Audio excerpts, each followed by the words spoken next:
So this is easily going to be the longest video that I've ever done in one of these clips. It's coming in at about 14 minutes, but it's really good, so I'm going to let it roll. Couple things, again, to keep in mind as we go through it. First, the AIDA formula. I'll call it out as Tony hits on each of the points, but it's done really, really well.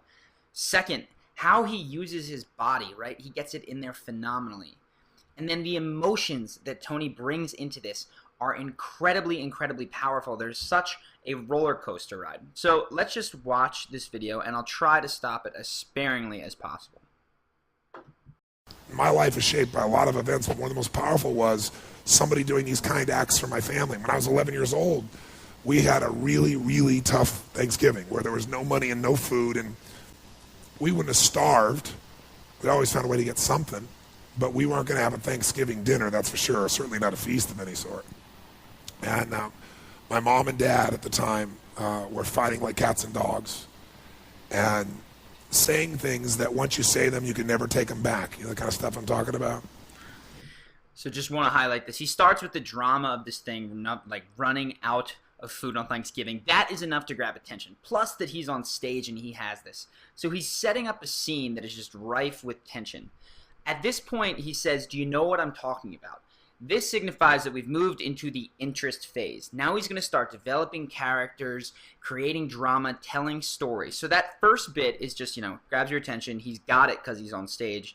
And then sort of, he's a loud guy. He lowers his voice and tells you the serious story. That captures attention, and now we move into interest. And my mom was screaming at father about how he couldn't even take care of his own family, and it was horrible. And I have a younger brother and younger sister. I'm the oldest. So I was trying to keep them from hearing this conversation, and then a miracle happened. Bang on the door. That is great tension building. Miracle happened. You're questioning what is the miracle, and watch how long you wait to see what it is. I'm the oldest. They're screaming, so I go answer the door. And I answer the door, and standing there is this giant man. I was this little boy, and he's holding this huge box of food. And beside him on the ground was a black pot with an uncooked turkey in it. And he said, "Is your father home?" And I said, "Just one moment." I was like unbelievably euphoric. I thought, this is a gift from God. This is going to change it all. This is going to make my mom and dad happy. It's going to be unbelievable. So I go, my father is screaming. Watch the emotions here, right? So he's got the one hand that he's really excited. The other hand, there's this fight going on. Watch him play these out. My mother through a closed door to the bedroom door. And I said, Dad, there's a guy at the door. And he goes, "You answer the door." I said, "I did. He's got to see you." So I kind of teased. I said, "Dad, you got to come." So he said, "Fine." He made one last yell at her, and he walks to the door. And I'm waiting there, just can't waiting to see his face. And my dad opens the door, and this man's standing there with this big box of food. And my father did not get happy. He looked at this man, and he raised his voice to him, and he said, "Look, we don't take charity."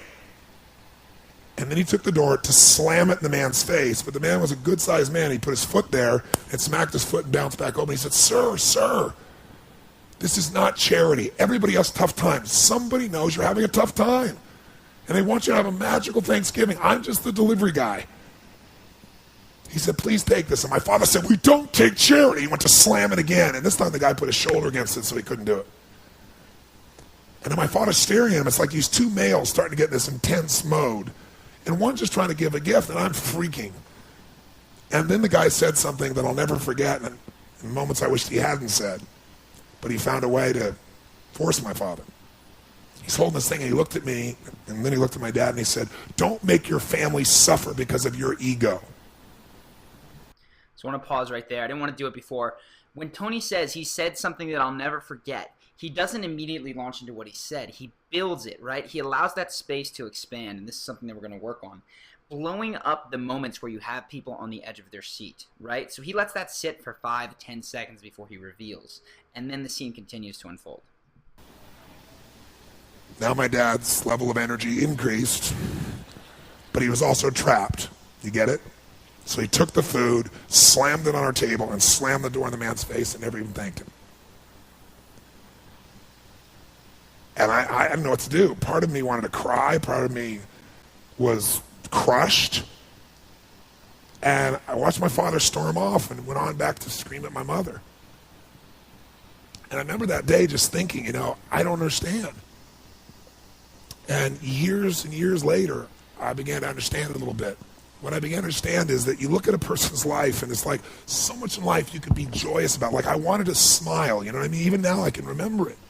I wanted to smile about this great gift, but now I couldn't even smile because it would make him angry. And then I thought, years I figured out, our whole life is shaped by decisions. That's what we've talked about today, right? But there's 3 decisions you're making every moment you're alive. And the way you make these 3 decisions shapes your destiny.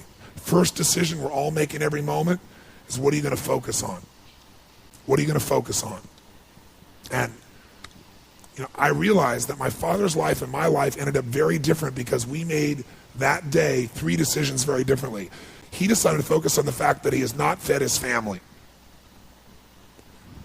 And the second question you got to decide, every moment you're alive, and including this moment, what are you going to focus on? Second question is, as you're focusing on, what does this mean? What does it mean? And the bottom line on meaning is, if you think about it, you get to make up the meaning, and most people pick the worst one, don't they? That day, my father decided to focus on the fact he hadn't fed his family, and I know what meaning he gave because he said it out loud over and over again, that he was worthless because he had not taken care of his family. And then the final and most important decision you make every moment you're alive, what am I going to do? What am I going to do? And I'll tell you what he decided to do. He decided to leave our family shortly thereafter, which at the time was the worst experience of my life. It was the most crushing experience I felt. It's been so many years now, I don't have the same feelings. And part of it is 3 years ago he passed away. But at the time, I knew no greater pain. My family knew no greater pain. I couldn't understand why he would leave. I loved him so much. And my life turned... Just want to call out how Tony embodies these emotions, right? He doesn't sit here and cry, but you can see him biting his lip, taking time to speak about this, this sad thing. Obviously, he's not about to break down, but he does go there, and he begins to feel some of those feelings. That is what draws people in. Got very different than him. I was the only one to go to his funeral. No one else in the family would go. Nobody wanted to be part of it. He died alone of a disease called connective tissue disorder. And I can tell you right before his death, he got the lesson because he looked at me and he said, son, he said, I was a bastard. I didn't connect with anybody, and look what I'm dying of. It's unbelievable. So that same day, I made 3 different decisions. I decided to focus on the fact there was food. What a concept. I like that. But what changed my life was the meaning I gave it. I decided that day that what this means is that strangers care. And if strangers care about me and my family, I decided what I was going to do is I was going to care about strangers. And that completely changed my life. I promised myself someday I'd do well enough to do this for other families like was done for me. And I didn't wait till I was, wealthy to do it. I did my first one when I was 17. I remembered I was 17, I had my own car, I had some money, and I decided to go on the greatest shopping spree of my life at that point. I decided I was going to go shop for 2 families for Thanksgiving, and I was going to go do for families what was done for me so many years before. It was the most euphoric experience. I took 2 baskets, I went to the manager of the place, and I told him. Sets it up, he says this is the most euphoric experience, and you're questioning what is the experience. Now he tells you because he's got you hooked. What I was going to do, and I said, I want you to give me a discount, you be my partner, give me 10%, cheap bastard. Right? Injecting humor throughout. He's done that 2 or 3 times at this point. Keeps things a little bit light. Keeps people interested. But it was so cool. I got 2 of everything, right? Because I wanted to get enough food for a family for 2 or 3 days and have an unbelievable feast. Then I called this church in the Barrio area, and I said, listen, I want to go take care of some families that are too proud to come to the church and get food, so they might suffer. Can you recommend some families? And they gave me 2 families.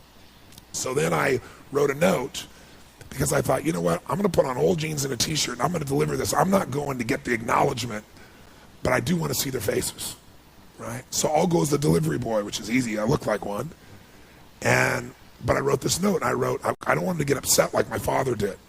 So I wrote this note, and I said, this is a gift from a friend. Please know that you're loved. I want you to have an extraordinary Thanksgiving. You deserve it. Please accept this gift.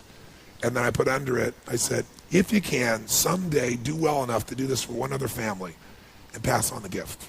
And I put love a friend. And then I realized I was going to an area that was more Latino, and I don't speak Spanish, so I thought I got a friend to write on the back in Spanish so I could flip it around if there was a challenge. So I got one of my buddy's old vans, because I need a little room, put all the groceries in, and I drove to this house. And it was not what I expected, it was more. I got to this house and I got 2 bags of groceries and I banged on the door. Door opened and this woman about this tall, right, stares up at me like this, right? And I said, hi. And it was very obvious she didn't speak any English, and she let out a scream when she saw the food. And by the way, this woman had 5 children and a husband. What I didn't know is the husband had left her 3 days before with no money, no food, and 5 kids. So I got these bags. So she screamed and she grabbed me and started pulling on my neck and like kissing me, right? And I said, no. I said, I'm the delivery boy. And she didn't understand a word I was saying. So I reached in my pocket and I gave her the note, flipped it over. She read it in Spanish. And then she started to bawl. So then she came and started kissing me again. I said, no, I'm the delivery boy. I'm, trying to show her. And she goes, no, gift from God. I said, I'm trying not to bawl. So I'm like, where do I put this? And I'm doing everything to hold it together, like smiling, but I want to cry. And she just pointed. It wasn't a big house. It's like a room. So I went over and I put the stuff on there. And just as I'm trying to put stuff on there, I hear these screams. And all of a sudden, bam, bam, 2 boys hit me, one leg, then the other. These 2 little guys just tackle me, right? When they saw the food, they went crazy. When I saw the pumpkin pie, it was over. So I said, come out with me. And so they came out, and we kept bringing these groceries in. And I'm telling you, it was like, I don't know how to describe it. It was the most euphoric, fun, passionate, loving. It was like they're my little brothers, And so we brought all the stuff in, and they were laughing, and they were lit up. And then, I'd done it all, and it was time to go, and I didn't want to go, and they didn't want me to go. This one little boy just wouldn't let go of my leg, and he just kept looking up to me and hugging me, and I was like, but I had to go make the other delivery. So I turned to this woman, I said, I've got to go, And she said, okay, whatever her language was. I didn't know what it was, but I knew it meant okay, right? So I went to go leave, and then she grabbed my arm, and she started to have tears in her eyes. And I said, I wanted to say, Happy Thanksgiving, but I didn't know Spanish, so I went, Feliz Navidad.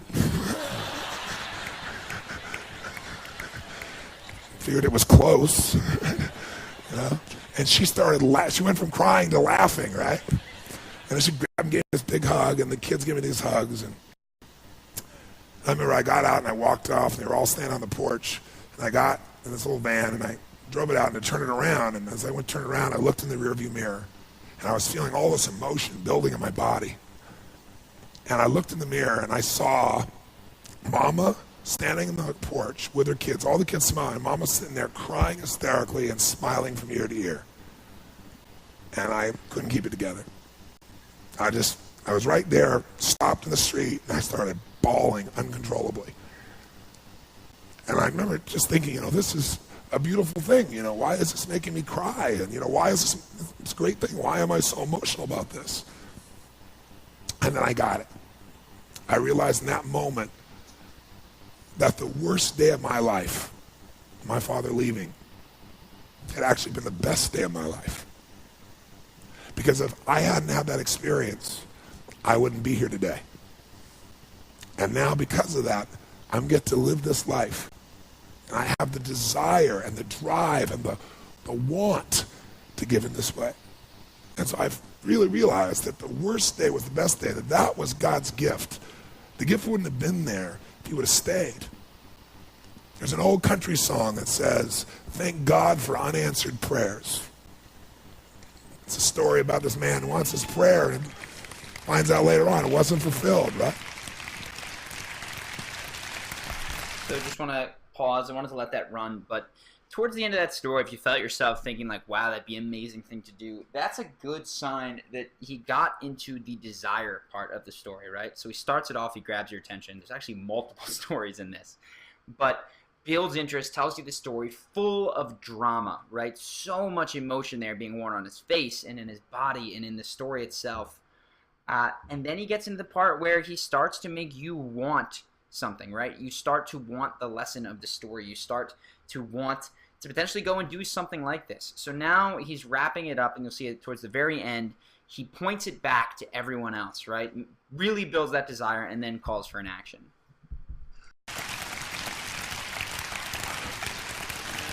So I tell you, I tell you the story for a couple reasons. One is, if you want to change your life, figure out how your worst day was your best day. You'll change everything, because it is if you look for it. If you find the deeper meaning, it is. There's something in you that wouldn't be there without it. And the second reason is because I want to recruit your soul.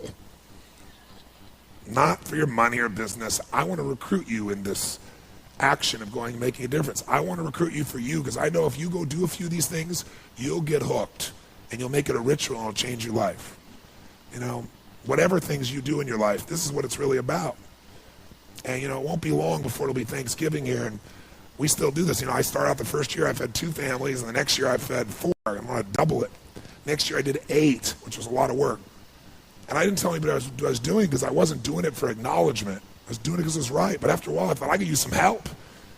So I got my friends together and said, you know what? Instead of just going and having turkey, let's give thanks.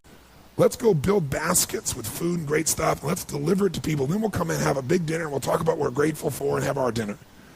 And so we did it, and it became a ritual, and it grew. And then I built some companies, and all my employees got involved. And then about 14, 15 years ago, I started my foundation. And last year, we fed over 1 million people now in 9 countries around the world, on Christmas and Thanksgiving. It's been a pretty amazing experience, right? Thank you. Thank you. Thank you. Thank you. Thank you. So I thank you for your applause. I wasn't telling you for that reason. I want to recruit you. And you can give your money, but I'd much prefer if you would just go deliver the food. Because I'll tell you what's great. You'll be changed by that. It's easy to give money. But when you enter an environment and you give, you don't give as the giver. You go as the delivery person, but you're really the one that made it. It'll absolutely change your life. So there you go. That is the final call for action, right? He wants people to go and do this. And you can imagine if he just gotten on stage and said something to the effect of, okay, I want everyone here to go donate food or participate in some philanthropic event because it's really good for you and you'll be happy, probably would not have moved many people. But every time Tony does this in front of a group of people, he gets new people to join his foundation. So that is why storytelling is so critical, and why following this formula, AIDA, attention, interest, desire, action, is so critical as well. The next biggest thing, and potentially the biggest thing with stories, is injecting emotion, right? He's happy, he's sad, he's depressed, he's uplifted, he's crying. All of that stuff sucks you in even more. Something else that he does, he expands on those moments when he really is building tension. So he'll say something like, it was a miracle, and I opened the door, and standing there is this guy.